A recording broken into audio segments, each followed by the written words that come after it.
আগামী বৃহস্পতিবার থেকে গাজীপুরের আব্দুল্লাহপুর হয়ে ঢাকা শহরে চলা ২১টি কোম্পানির বাস টিকিট কাউন্টার ভিত্তিতে চলবে। এভাবে চলবে প্রায় ২,৬১০টি বাস। যাত্রীরা কাউন্টার থেকে টিকিট কেটে উঠবেন, আর সবগুলো বাস একই রঙের হবে। আজ মঙ্গলবার রাজধানীর পরিবাগে ঢাকা সড়ক পরিবহন মালিক সমিতির সাধারণ সম্পাদক মোহাম্মদ সাইফুল আলম এক সংবাদ সম্মেলনে এসব তথ্য জানান।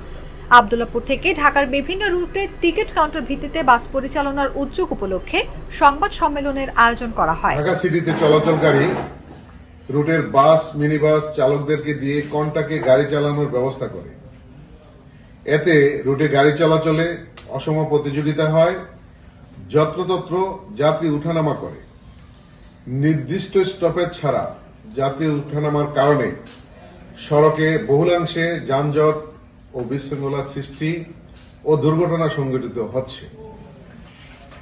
এ বিষয়ে গত 19/12/2024 ইংরেজি তারিখে সড়ক পরিবহন সেতু মন্ত্রণালয়ের মাননীয় উপদেষ্টার সভাপতিত্বে সড়ক পরিবহন সেক্টরে শৃঙ্খলা জোরদারকরণ, ঢাকা মহানগরে যানজট নিরসন এবং বায়ু দূষণ নিয়ন্ত্রণ সংক্রান্ত এক সভা অনুষ্ঠিত হয়।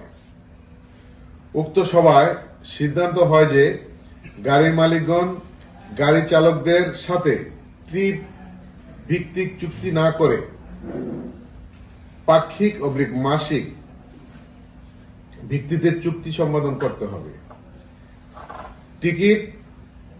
টিকিট/কাউন্টার ভিত্তিতে অর্থাৎ ই টিকিটিং এর মাধ্যমে এবং কাউন্টার ভিত্তিতে চালকগণ গাড়ি চালাবেন।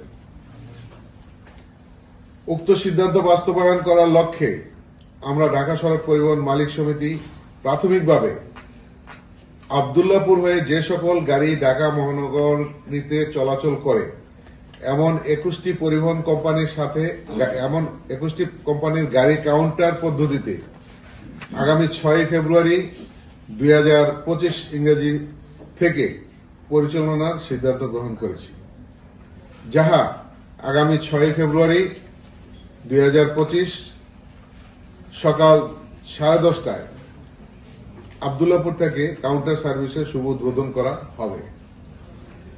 এ মাসের মধ্যেই অন্যান্য রুটসমূহে কাউন্টার ভিত্তিতে গাড়ি পরিচালনা শুরু করা হবে। কালার এক্সপার্ট, জর্জ স্যাপ এবং মাইল্ড অন হ্যান্ডস টেকনোলজি সমৃদ্ধ অরিক্স ক্রিস্টাল ওয়াশ আপনার লন্ড্রি এক্সপার্ট।